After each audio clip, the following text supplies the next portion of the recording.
In part 5 of the Dawson series, we started to see mass immigration of French Canadians into New England mill cities.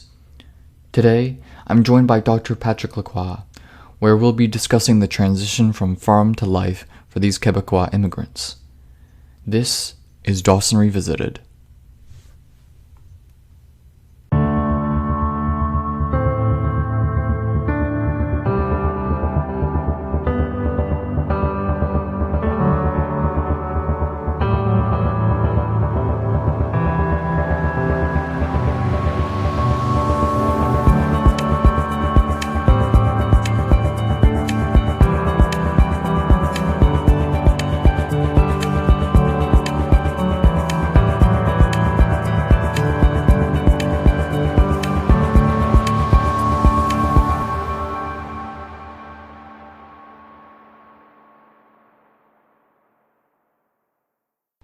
Today, we're speaking about the transition from Quebec farmland to the tenement life. Patrick, before we begin, could you tell me a little bit about your background? Bonjour, Daniel. It's a pleasure to be joining you. I'm happy to say a few words. I'm originally from Cowansville in La Belle Province in Quebec, the Eastern Townships region. And I've been all over the place in the last decade or so, from St. Catharines in Ontario to New Hampshire, Nova Scotia, and now Fort Kent. I picked up a few degrees along the way. I was recently a manager for Pearson Tessoners in Nova Scotia. And as you mentioned, I'm now the Director of Acadian Archives in Fort Kent, almost at the northern tip of Maine. And it's really a pleasure to be able to do my part to help preserve the rich heritage of this region and to help elevate local voices so that their story is heard as well. So thank you again for having me today. Thank you, that was beautiful. On the topic of French Canadian farmers immigrating to mill cities in New England, how many arrived in these mill cities and through what years was it? That's a great question. And innocuously, it's a very complicated one as well, because we could arguably start the story of Franco-America at in the mid 1770s with the American Revolution, when during the retreat from the province of Quebec, the Continental Army dragged back with it French Canadian men, women, and children who were no longer welcome and no longer felt safe in the old province of Quebec. And these were arguably the first Franco-Americans. But in terms of a mass movement, predominantly produced by economic causes, including overpopulation, limited resources, depleted soils, for instance, in the province of Quebec, we could start that story around the 1820s and 1830s, when a trickle begins, first into Vermont and upstate New York and central Maine. And eventually, as you say, and as you explained really well in the Dawson series, in some of these larger industrial cities across New England. Over the course of a century, it's evaluated, and this figure has kind of become canonical among historians, roughly 900,000 to a million Franco-Americans, or I should say French Canadians, before they were even Franco-Americans. As for the mill cities, they attracted, we know, at least half of this large contingent of people. But in the early days of the diaspora, many French Canadian families headed to Michigan, to Illinois, especially northeastern Illinois, the Midwest at large. Many of them did acquire farmland in the Midwest, and a lot of small regional centers like Plattsburgh, which had a diverse economy and was not a major industrial powerhouse. Places like northern Vermont as well, where many people became skilled craftsmen or simply unskilled laborers. And the same applies to the Upper St. John Valley, which is where I'm reaching you from today. Not a whole lot of large industry until the end of the 19th century. But increasingly, the field of immigration was diverted to the larger cities, some of what we call the crown jewels of Franco-America, some of which inspired Dawson, of course. So Lewiston, Manchester, Lowell, Fall River, Woonsocket, and it just had a snowball effect. Increasingly, railways were diverting people to those large industrial centers, and people saw these as large reservoirs of potential opportunities. So how did this change over time? Because you mentioned that they all went into these different places and they all came at different times. Yeah, that's right. So in the early years of the diaspora, and I use this term, we could say, the Great Hemorrhage, as it's often called in Quebec, la Grande Saignée, or this immigration movement. Again, in the early days, it's predominantly from one rural region in Quebec to another rural region in the States, again, northern Vermont and New York, central Maine, the St. John Valley. But over time, thanks to the railway, especially from the 1850s, that field of immigration is diverted. And the Quebec colonization movement will eventually try to lure people back home or keep them on the farmland. But there's really no substitute for hard cash, which is what people are looking for in this period. So the economy, even in the countryside of Quebec, is becoming increasingly monetized, increasingly tied up in commercial networks that are international. And people need liquidity to pay off debts, to pay off a mortgage, and to supply their own needs. And sometimes what they're producing on the farm isn't enough to earn that necessary income. So they'll seek that income again in all sorts of places across the states, across the Great Republic. But the easiest way of earning money will oftentimes be to move to an industrial city where they know that the entire family can be employed, earn hard cash in the short term, and then move back. But of course, you know that over the course of that period, people become increasingly rooted to American soil, partly because they notice that there's really not much more opportunity being developed north of the border. So why did it begin at that specific time? Why did they start going then, and why did they not go like before or after that? Yeah, great question. We can say that French heritage people in North America have been on the move since colonial times. Even in the late 18th century, early 19th century, you still have trappers and voyageurs and people involved in the fur trade. But they're a fairly small group at that point in time. The fur trade is pretty much dying out. But there's a new economic situation that arises in Quebec, and it's partly the decline of the wheat economy. People are diversifying, and increasingly they have to turn to supply to their or support their own needs. They have to turn to non-commercial products, and that happens mostly in the 1820s, 1830s, when people are again turning away from wheat and turning to, in some places, buckwheat, barley, peas, potatoes, which have some cash value, but not to the same extent. And increasingly, there's competition coming in from the Midwest, and that happens not quite as of the creation of the Erie Canal, but soon after. So increasing competition, and they'll be pushed out of the marketplace by the rich farmland and its products in the Midwest. So that's part of the equation. We do know that there's also a demographic boom, and the population of what is then Lower Canada doubles in the space of a generation. So from 1815 to 1840, the population doubles. And needless to say, the square acreage in Quebec that's under growth, under cultivation, does not double. So there are limited resources, the soil is being depleted, and farms are increasingly cut up until it's only as big of a plot that can support a family. So that younger sons, younger daughters have to look away to other opportunities.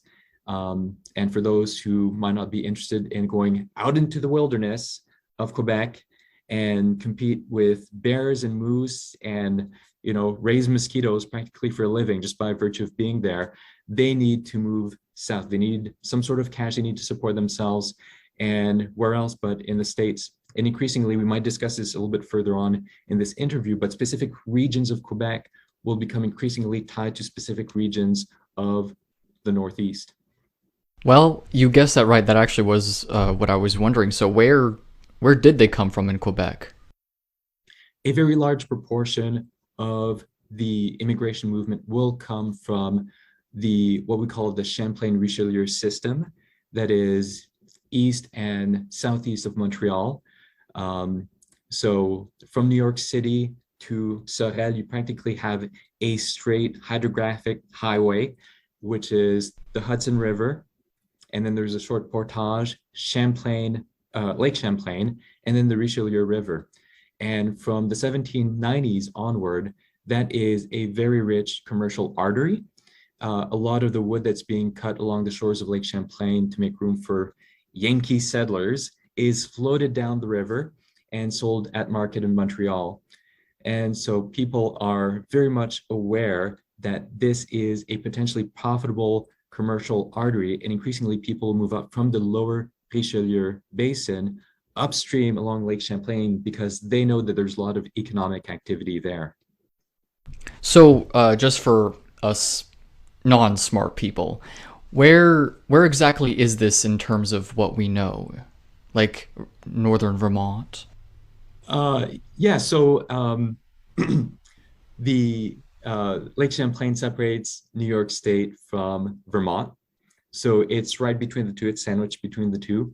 And the Richelieu River flows out of that lake almost in a direct south to north axis, and it empties into the St. Lawrence River not too far downstream from Montreal. And there are other regions as well that become increasingly connected to um, new homes, new areas in New England. So the region around Saint Ours and the lower Richelieu River, again close to the St. Lawrence River, is tied through transportation networks and kinship networks really early on, perhaps as early as the 1810s and 1820s, to Rhode Island, of all places. Um, in the lower St. Lawrence River, so downstream from Quebec City, the regions we call Kamouraska, Témiscouata, the region around Rimouski, all those families are quickly diverted towards the Upper St. John Valley. And that's partly because they're so close by, and already that is becoming a major commercial theater as well due to lumbering. So they join a lot of the old Acadian families that had settled up in that region. You have people from the Beauce doing the overland portage, or what had once been the overland portage to central Maine. And there are a few other regions like that. We could go on and on about these, how could we call them? Maybe these twin regions that are connected through ties of culture and family lineage, including the Eastern Township. So Sherbrooke has really close ties to both Lewiston, actually, because they're on the same railway line, and Berlin in upstate New Hampshire. So the people that are coming on this train line, are they families? Are they young men? Who's coming down?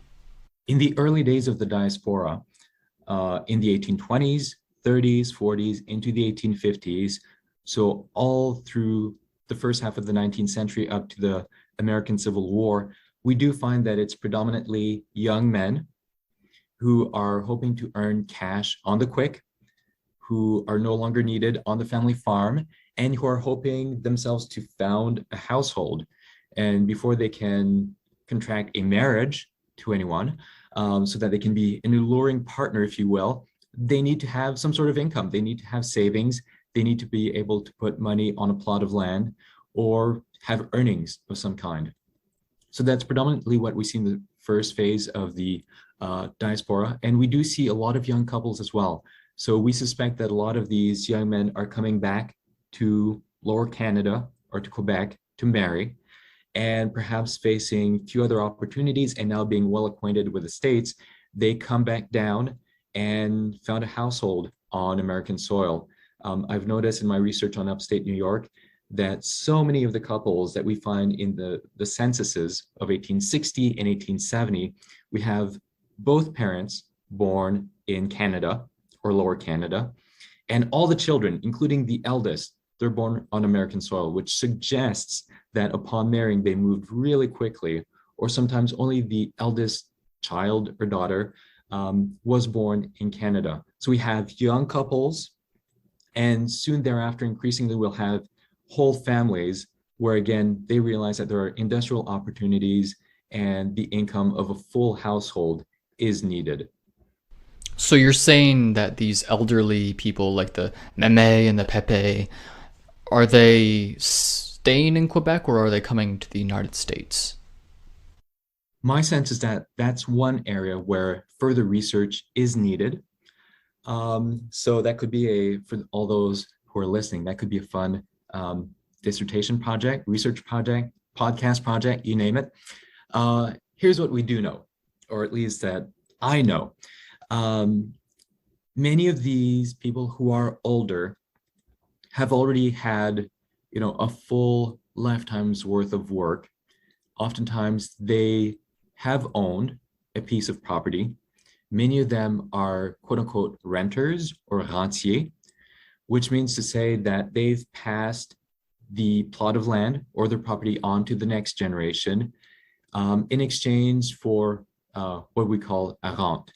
So basically kind of a pension, retirement income that is provided by the next generation, by their sons or daughters who've taken over the plot of land. So oftentimes people who are older don't have the means to pass on necessarily outside of a plot of land, which might be heavily indebted, actually heavily mortgaged. But many of them are able to stay in Quebec because they do have some of those earnings. Again, it's some of the larger families that have to find some sort of income, maybe younger sons or daughters who don't have to care for an older person in their household, who do make the move down to the States. But that being said, we do have some examples of memes and pepes who do come down with the core of that household, meaning maybe middle-aged children and their own grandchildren. And these are an absolute asset because that means that both parents and the children, at least the older children, can work, while the grand-mère, the grandmother or the grandfather, can take care of the household in these tenements or take care of the younger children. So there's kind of a shared responsibility there. These new Franco-American households, how did they come from Canada to the U.S.? Who brought them? Was it recruiters or family already in the United States? Well, that's an easy one because the answer is all of the above. I can elaborate a little bit. So in the early days of the migration movement, as it starts picking up steam, at this time metaphorically picking up steam in the 1820s and 1830s, we do find a lot of people, because there aren't railways yet, at least any that cross the border, people walking down to the States. So we do have the example of Israel Chevenel, who walks down all the way from Compton in the eastern townships of Quebec, not too far from Vermont, to Biddeford, Maine, which is a multi-week journey, very impressive. And he sleeps outside and manages not to get mauled by bears. And we also have people coming in by horse cart, ox-drawn cart, and that's the case of those who come down to Rhode Island as early again as the 1810s and 20s. And that too is definitely a multi-week journey and not easy considering the state of the roads at that time. Even in the States, they're underfunded. And, if you're traveling in the spring, then you will get bogged down very literally in whatever ruts there are in the road. So it is very difficult. It is sometimes a painful process. Now, there are stagecoach lines that early, but that's usually for the well-to-do. They are a little bit more expensive. Before the advent of the railroad, the easiest way of getting around is by water. So that's one of the reasons why the Champlain-Richelieu axis east of Montreal is so important. People can steam, so take a steamship up the Richelieu River into Lake Champlain and then eventually down the Hudson as well, or up the Great Lakes to Illinois country and Michigan. But of course, the big game changer here, again, speaking of picking up steam, is the railway. And the first one to cross a border is completed in 1853. It connects Montreal to Portland. And from there, all sorts of branch lines and connections to other railway lines will be built, and the most important ones will cross upstate New York, Vermont, and start connecting in a much more intricate way, and kind of facilitate the passage of people in the outlying regions of Quebec. But the transportation infrastructure in Quebec really doesn't branch out into the outlying regions, meaning outside of Montreal or Sherbrooke, until the 1870s. So, how did these people living in these very rural regions get to the train? Did they travel to the nearest city? Typically, that's right. It's kind of fascinating. We don't have a whole lot of first person accounts about that initial trip. What seems to have lingered in people's minds, at least from the perspective of oral interviews, is the train trip, which was so novel. Very few of these people had taken the train prior to that.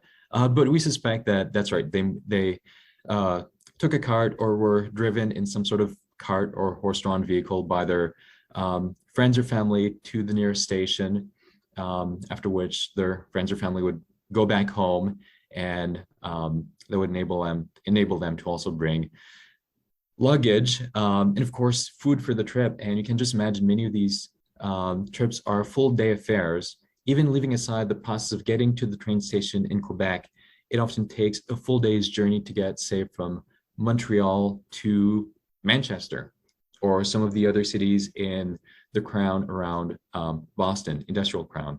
So it's quite a process. And of course, if you're traveling with 6 children, you have to ensure that your 6 children are fed for the better part of 2 days. You have to have all the essentials. You're bringing some clothing, so you're not starting from scratch in the States. So it's quite a process, truly. And often the process of settling in the States, of founding a new household, occurs in multiple trips.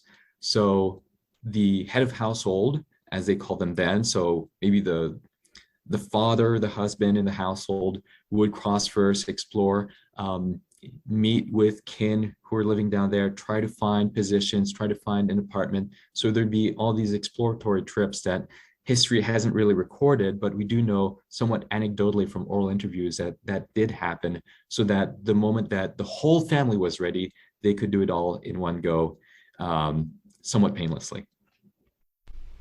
So, it sounds like the flow between the borders back then was really liquid. It's not like today, even during the COVID pandemic, where you have to go through a whole process to get on the other side of that border. Absolutely. And the border is not monitored in any meaningful way or any recognizable way until at least the 1880s, when there's a huge smallpox epidemic in Montreal, at which point there are public health officials appointed predominantly by the states, to hop on trains as they cross the border. Sometimes they do inspections at the station in Montreal, sometimes at the first checkpoint on American soil, to see whether people have some sort of scar, whether they've been inoculated, whether they show signs of having smallpox. But that's very brief. That lasts for the entirety of the pandemic, which is just about a year. In a sense, that's a very timely story, I guess. And then afterwards, there's a paper trail that starts in the 1890s, where people sign cards when they board a train or when they make their first stop on on the road to the States, and they fill out these small cards that aren't necessarily any declaration with regard to citizenship, but that chronicles their crossing of the border. But then, in terms of a recognizable border, it's only in the late 1910s and 1920s. And again, this is not necessarily because people are particularly concerned about French Canadians in and of themselves. It's because of Prohibition, which is enacted in 1919. So people are monitoring the border to make sure that there's no smuggling happening. And something resembling Homeland Security, or what is now the Border and Customs Service, is not created in any meaningful way on the northern border until the 1920s. And that's inspired a lot by what's happening on the southwestern border with Mexico. So a lot of those approaches are imported here, but they're belated, and there's no major concern about the flow of people partly because, as other scholars and historians have noted, French Canadians, even though they're not particularly well liked by some people at some points in time, they are critical to the industrial economy. And that is kind of a good segue, because you did mention recruiters in your prior question. There are recruiters operating in Quebec, at least as early as the 1840s, if you can believe that. But also the 1850s, 1860s, they do solicit the interest of people who might be interested in moving to the States. And increasingly, those recruiters are French Canadians. They're people who've moved to the States that are now in the employer factories. They might be fluently bilingual by that point, and mill managers are sending them back to say, hey, we do have jobs, we do have tenements, we'll house you, we'll clothe you, we'll take care of you. So, we tend to think or imagine these these recruiters as being Yankees and people who are just there to make a quick buck. But one of the reasons why they're successful is that, especially in later years, they are French Canadian immigrants themselves who do get, a kickback for recruiting some people in Quebec. But all that recruiting technically stops in 1885 when Congress passes the Alien Contract Labor Law. It's a bit of a mouthful, but it's basically to say, you can't recruit people north of the border or in any foreign country for short-term contract work, especially if it's unskilled work in the States. And that's the result of pushback from American workers who are facing competition from this quote unquote horde of Canadians coming across the border in droves. So the Americans that are rooting for this new law, are they usually the ones in these mill cities, or are they all over the country? Yeah, great question. So that's coming from a pushback that is not quite nationwide, but almost. It comes predominantly from the Irish working class that is invested in the American labor movement long before French Canadians are. And they're concerned about their livelihood. Again, they're concerned about their ability to support themselves. They're concerned about competition. But it's also coming from traditionally nativist or xenophobic parts of American society, or families that are simply well established on American soil, whose concerns might not be economic competition necessarily, but more cultural fears about assimilation, about the supposed decline and fall of true American, Anglo-Saxon Protestant culture. So the concerns are varied. They're rooted in economics, but also culture. And only a few years after this, on the heels of this contract labor law, there is the rise of the American Protective Association, which is one of the first major nationwide nativist organizations.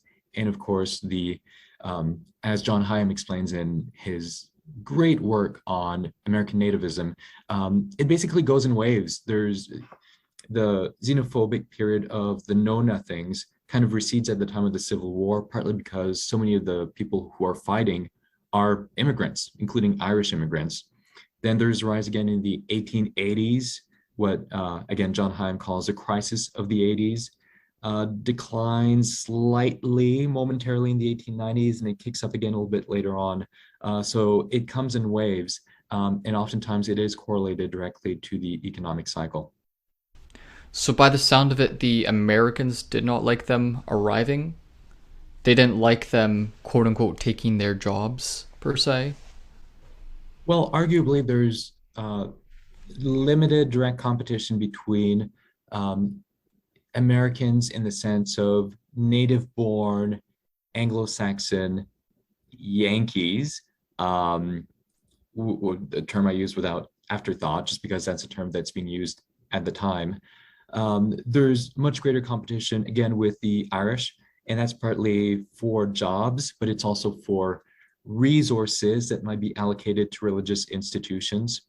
I won't say that Americans as a whole are indifferent, but there are a lot of contemporary French Canadians in the 1880s, 90s, early 1900s who argue that the Yankees are so much more friendly to them and so much more welcoming of their presence on American soil than the Irish are, or than other immigrant groups are.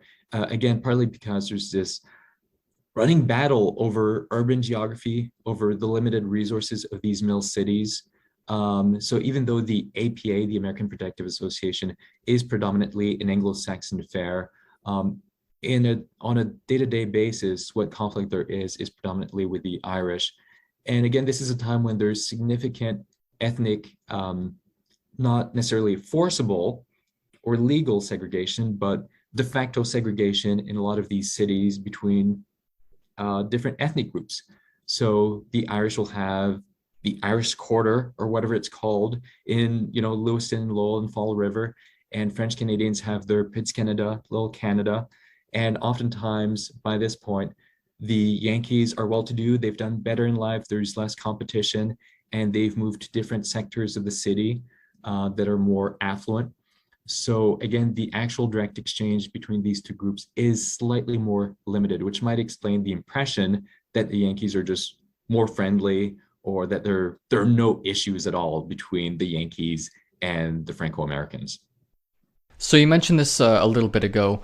What did the Canadians think of the Quebecois leaving to these cities in the US?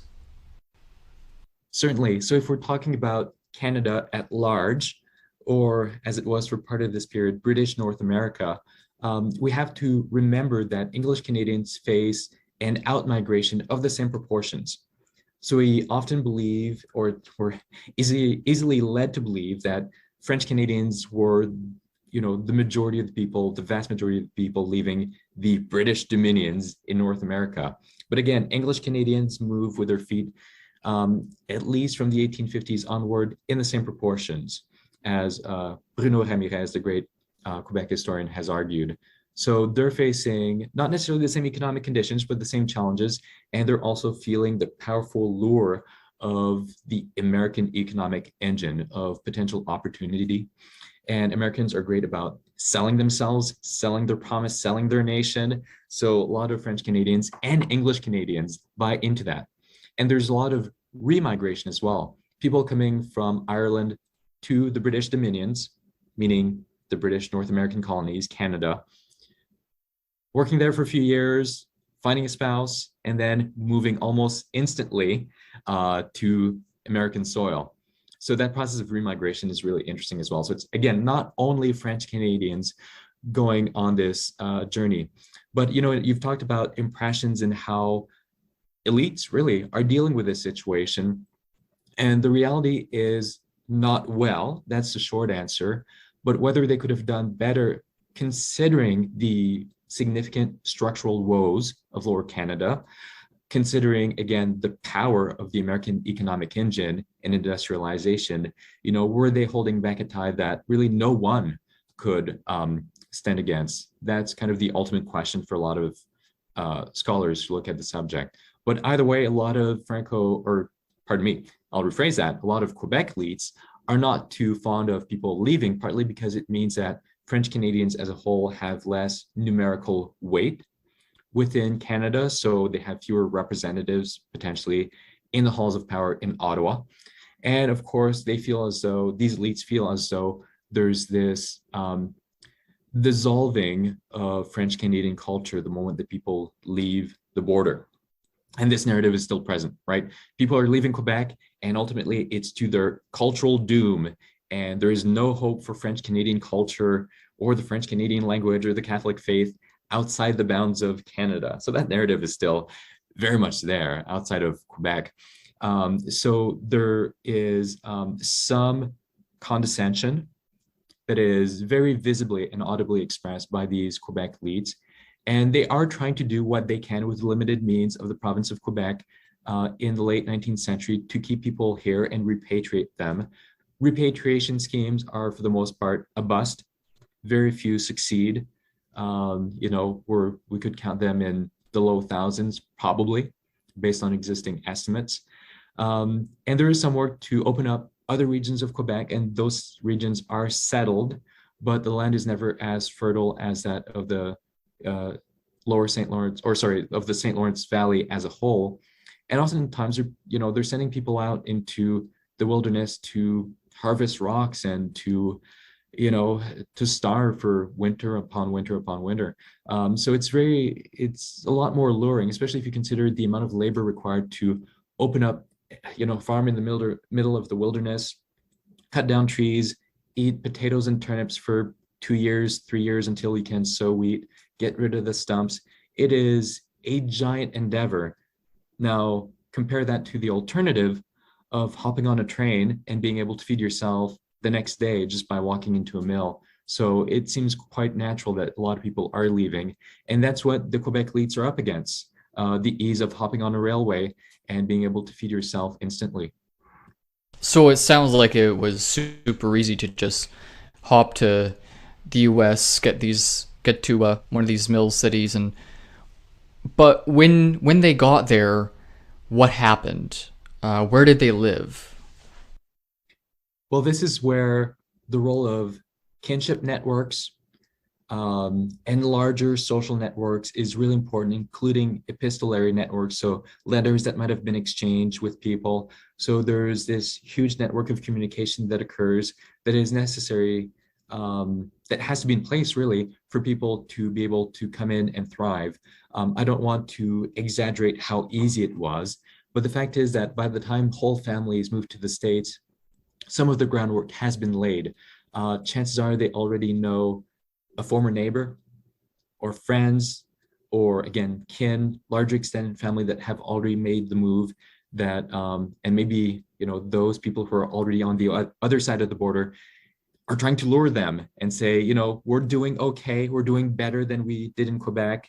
And sometimes it might be one teenage girl saying to her cousin north of the border, I'm not earning my own income, even though I have to give it all to mom or dad or whoever else.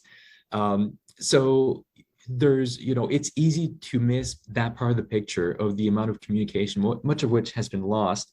And we also have to look back to whatever was advertised in local newspapers in Quebec, because some of these large corporations or railways did advertise in these newspapers saying, well, this summer only you can get to the States for $15 or whatever it is. So access to that type of information is crucial.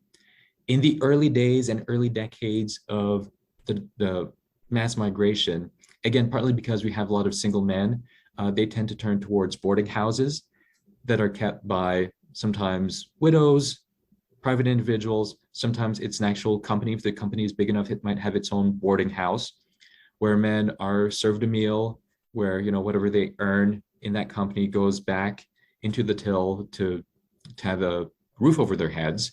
But over time, that boarding house population becomes a tenement house population where there are actual apartments, and sometimes it's just 2 rooms, but still an apartment where whole families can be lodged.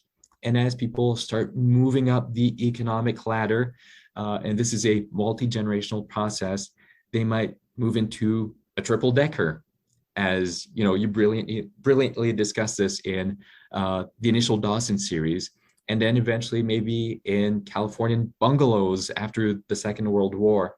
But initially, these are people, again, because economics are driving the migration, these are people of limited means. They come in, they need to find work right away.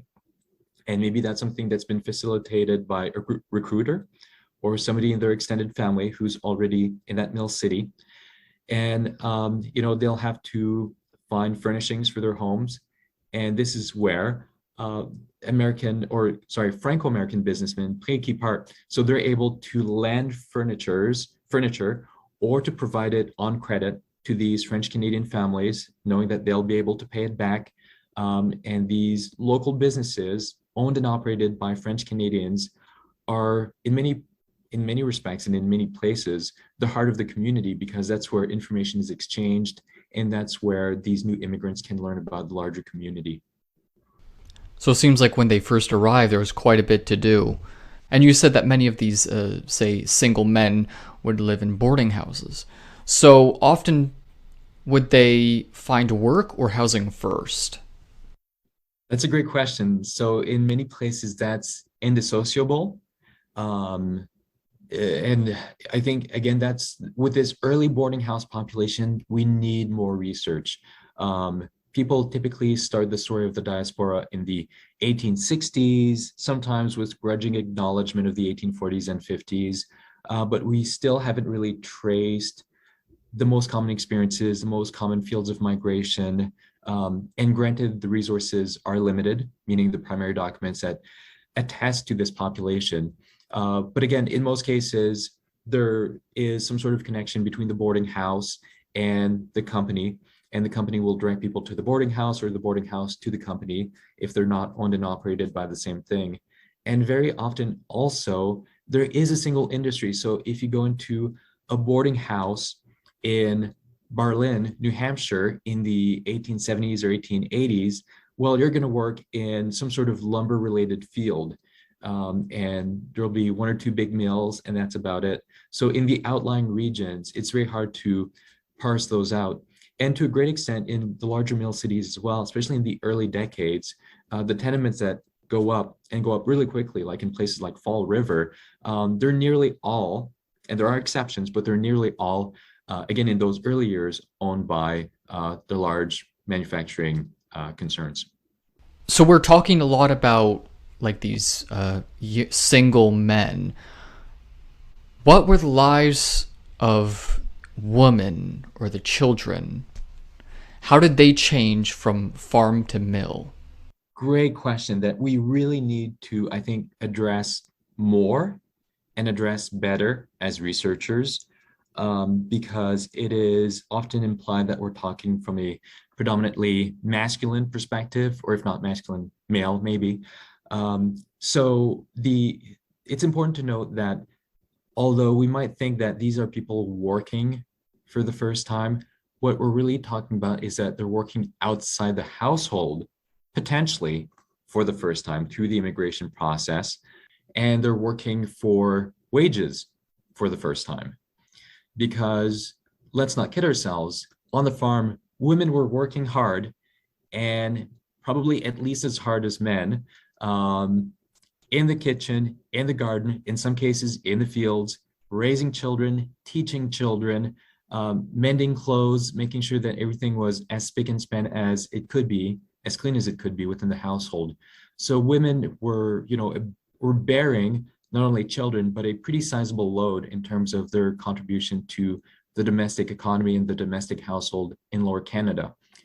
Now they're doing the same thing, but many of them as well are working in the mills, at least short term, at least to again contribute to household income. But the model becomes increasingly a very, what we could call a middle class Yankee model of womanhood, in which they are stay-at-home moms, that they are caretakers for the household as a whole. And in fact, once women marry in the States, increasingly, they will be quote unquote confined to the household, sometimes voluntarily, sometimes it's just the nature of their cultural environment, where they are expected to, sometimes by French Canadian priests or other Catholic leaders, or the predominant language of the time, which is very much Anglo-Saxon and Protestant, they are expected to stay within the household. And many women will increasingly subscribe to that and tend to domestic chores, somewhat like they did back in Quebec. So there will be a disproportion of women working in the mills who are very young, who are in their 20s, who are on the verge of getting married, after which, the moment they start having children, if there's no one else in the household, like older siblings to care for their younger children, or maybe a meme or a pepe who can take care of them, then it will be expected that the mother has her primary obligation to her children. Now, I don't want to erase entirely the fact that there is paid income in Quebec. There is, but it is very limited. And women do, contribute to the sale of linen and all sorts of other products. But again, this is nothing compared to the amount that they will contribute in terms of sheer income, cold hard cash, as they will on American soil. Hence the, if we're talking about the cost benefit analysis of moving to the States, the opportunity for women to still work as they did before, but earn more money is pretty big. And you also mentioned children. Again, younger siblings might not, especially in their early years, if they can't even pretend to pass as a 15-year-old, since from the 1880s onward, usually that's kind of the standard. You have to be 13 or 14 or 15 to work for wages, even though a lot of parents will lie. A lot of mill owners will lie and say, well, these are the papers we had whenever there are mill inspectors. But there'll be a lot of critical oversights, meaning that a lot of this enforcement of policies will be overlooked or neglected over time. But it's really important to look at the income of the household as a whole, even though we might be tempted today to imagine that the 1880s were just like the 1950s, where, the man works outside the household, he's a breadwinner, woman keeps a home, and the children are all in school until 15 or 16 or later. And that's really not the case. So the role of women that we see a lot in like the 1950s as very stay at home, that wasn't always the case. That's exactly right. So even though that increasingly becomes the ideal, and as I mentioned earlier, it is an ideal that's pushed, that's promoted by the Catholic hierarchy, the reality is a lot of women, even for short periods of time, have to go back into the mills, even once they have children. So there is kind of a discrepancy between what they aim and what their lived reality is, certainly. And it's all because increasingly people, whether they're French Canadian or Irish or Italian or Jewish or Polish or whatever else, they, through the process of acculturation, they come to accept the model that's being promoted by Yankee culture. And it's partly because these Yankee families, these Anglo-Saxon Protestant families that have been established for a long time, have done better in life. So they can afford to have the mother or the wife stay at home. It's enough for a single person within the household to have a living wage and support the entire household. But that's not the experience of typically other immigrant groups, at least in the first one or two generations. So certainly there's a huge discrepancy there. It's also important to note that women engage in the textile industry, but all sorts of other pursuits as well, that are increasingly open to them after the turn of the century, whether it's as clerks in a bank, in all sorts of services, clerks in a store. If they're bilingual, perfect, we'll hire them as a clerk, as nurses, and other occupations that are traditionally seen as being gendered. So earlier you were talking about the Catholic Church's role in changing the lives of these what are now Franco-Americans, but then French-Canadian immigrants. Obviously, this wasn't the case back in Quebec. So how did their religious life change from Quebec to the United States? Well, we can cut up that experience into different eras, different periods. Up until the 1860s, in most parts of New England or the Northeast as a whole, the Catholic Church is a melting pot, and physical churches are also melting pots because we don't have a broad network of national parishes yet. And for your listeners, for those who might have missed that part in the initial series, national parishes typically are recognized as such, as being the true preserve of French Canadian culture on American soil. They have a French Canadian, or at least French speaking pastor, and very often a French Canadian assistant or vicar as well, or curate, I should say. And in that way, people are able to feel more comfortable, feel more welcome in the church. That means the priest can hear their confessions in their own native language. It means the homily, or what we often call the sermon, is in French as well, so they can understand that instead of having, the whole mass in Latin and then a few words of English, which would be as maybe incomprehensible for many of them. And that church, that national parish, will also recognize their specific customs, their rites, their national celebrations, like La Saint Jean Baptiste, Saint John the Baptist's Day. and take part in their cultural activities. So that's very significant, but that network only comes into being at the end of the 1860s. The first one is created at the end of the 1840s in Burlington, Vermont, but that's a few, and that's a fairly rare model until after the Civil War. And then in quick succession, especially after 1869, we do have a lot of national parishes being created. American bishops, which are predominantly American-born or Irish, kind of agree, they buy into this system because they figure that that's one way of keeping French Canadians away from proselytizing Protestant ministers. And a lot of these families kept away because, again, it was all in English. It didn't feel like home. It didn't feel like their church. It didn't feel like their religion. And in quick succession from 1869 to 1873, at a rate of one a year, you do have one of these parishes popping up in all 5 of the cities I mentioned earlier. Woonsocket, Fall River, Lowell, Manchester, Lewiston. So the big 5, as we might call them, sorry, Biddeford, and Nashua, and a few other places, which are, obviously, I study a lot of other places. So I say that without any neglect or condescension. But all that to say that from that point on, that network only expands. By the 20th century, there's about 100 national parishes all over the Northeast, including New York State. So from that moment on, they feel a lot more welcome, and it feels a lot more like Quebec. So New England is kind of remade in their image, at least in key locales where they're especially concentrated. There are a lot of places around the region where they simply don't have the numbers to support a separate parish. So smaller urban centers where you do have a small Irish population, a small French population, those are often towns or cities where there'll be closer bonds between the two groups and where there'll be a higher rate of intermarriage as well. So there's just less insularity between these different ethnic groups. And in those places, it does become more of a melting pot as opposed to a mosaic model of interethnic exchange.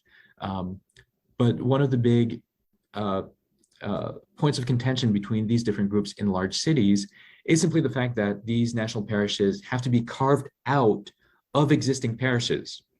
So in the original parishes that pop up in the 1830s and 1840s, because of the huge immigration from Ireland, the Irish are oftentimes the majority. They create their churches, they create their own local Catholic institutions. And then you have this secession movement, let's call it that, the secession movement from these predominantly Irish parishes to create a new French Canadian parish. So these French Canadian immigrants vote with their feet, they vote with their wallets, so they're drawing resources away from the old parishes. And suddenly, these older parishes still have the same core group of Irish people, the same key families that were there before French Canadian immigration, but now without the means that a lot of these French Canadians had been contributing on a weekly basis. So they're not too happy about it, and they complain. And that's, we often talk about the labor movement as being a cause of the friction between French Canadians and Irish, but that early secession movement where French Canadians create their alternate network of religious institutions is also key to that reality of rising tensions between different ethnic groups. So they do kind of empower themselves, and they're led by their priests in that regard. But the process of creating a new Quebec from a religious standpoint in New England and in New York State is quite lengthy and very difficult from the perspective of Franco-Irish relations. So it sounds like the French Canadians and the Irish didn't exactly get along. Again, this is a great yes and no, type of situation. What we have to recall is that Franco-America is culturally diverse. Today, especially, it's linguistically diverse. At that time, it's already geographically and economically diverse. So it's very hard to give a single kind of monolithic answer to that. Partly because, again, in smaller towns, smaller places, let's say maybe Spencer, Massachusetts, or St. Johnsbury, Vermont, to an extent, maybe Barrie, Vermont, or upstate New York, there are fairly close ties between these two groups. And sometimes it's just because they have a larger enemy, which is, the surrounding population of potentially nativistic, xenophobic Yankees. So sometimes they have to circle the wagons and come together. And that's very, very true in the 1920s. And that's increasingly true across the region in the 1920s when the KKK becomes a menace and the two groups have to come together. And this is also a time when increasingly they're forging close relations within the labor movement. By the end of the First World War, an increasing proportion of French Canadians are buying into the labor movement. For a long time, they had been resisting organization and pickets and strikes and everything else that goes with it because they're afraid of disorder, and it just felt very foreign. But by the 1920s, they're really joining en masse, and they're also, there will be religious conflict in the 1920s, but overall, things become a lot more friendly between the two groups, and it's partly because both are becoming more culturally acculturated in American society, and there's a genuine effort undertaken by the Catholic Church to kind of erase the harder edges of those interethnic tensions. And of course, that comes at a cost. It comes at a cost of losing certain ethnic traits that had been well ingrained, but it's all part of the larger journey from French Canadian to Franco-American. So again, by the 1920s, Franco-Irish relations are very slowly on the mend, which is not to say that everything is perfect, but a lot better than they were, say, a generation or two earlier. So that's actually really interesting. So French Canadians must have had kind of a hard time living among these other ethnic groups. But on the other hand, they still kind of existed into the 60s, into the 70s. I understand that one thing that they sort of had as a value was something called la survivance. Could you touch on that a little bit and say how it guided them? Certainly. And la survivance is interpreted or defined in slightly different ways over time, and certainly in different ways, whether you're in Quebec or in the larger Franco/French Canadian world. But essentially, it's the idea that language and faith are mutually supportive.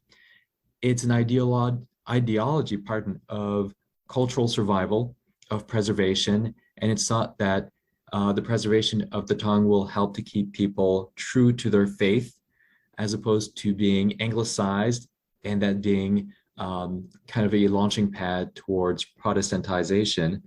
And similarly, Catholicism can serve the language and the customs. So by attending a Catholic church where the Catholic priest is French Canadian and believes in that mission, he can provide for the community, and perhaps in time, a distinctly French Canadian school can be built. So the two are meant to be mutually supportive. And of course, that kind of breaks down, as you were hinting at, in the 1960s and 1970s, as the Catholic part of it kind of falls away. People are increasingly moving away from the Catholic Church. Parishes consolidate, schools consolidate or close. But yes, it is a long-standing ideology of survival that arguably enables, if we're talking about French Canadian success stories, really French Canadians have a distinguished record on American soil in terms of the preservation of their traditional customs, and they do so much longer than many other groups that are maybe slightly more, somewhat more quickly assimilated or acculturated into mainstream society. Now, the people who come over the border are, for the most part, working class people, farming class people who are not ideologues, right? They're not moving because, they want to stick it to the king or to the queen. It's not because they firmly believe in planting the flag of French Canada on foreign soil and seeking revenge for the conquest. They might harbor ideas vaguely resembling that. But the truth is, they're moving predominantly to find a job, feed their children, make ends meet and survive.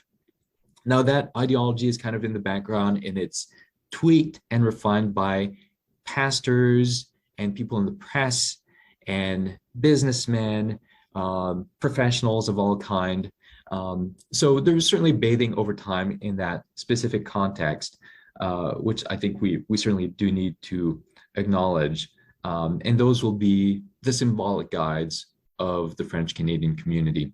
But again, their primary concern is perpetuating the type of community that they had known in Quebec, recreating something that is familiar. And that's kind of what's driving them. It's community more than some sort of ethereal, hypothetical, theoretical idea of ethnic identity, ethnic purpose, ethnic mission. So they're never very far from those ideals, but they're trying to recreate what they had known and to make sure that they can live in a predominantly French Canadian environment, which is what they had always known in Canada anyway. So when we talk about frictions with other groups, when the population enables them to do so, they kind of cluster together for mutual support, and a lot of mutual benefit societies arise out of this. But because they are a community of interest on American soil, and one that is frequently bound by religion, faith, and kinship networks. Patrick, I want to thank you so much for doing this, and I've learned so much. And I mean, every single time that I learn something new, I wish I could go back and add it to the original Dawson series, but I guess that's why I'm doing this podcast. So once again, I want to thank you. And Patrick, if people want to learn more about this kind of stuff or what you do, where can they go?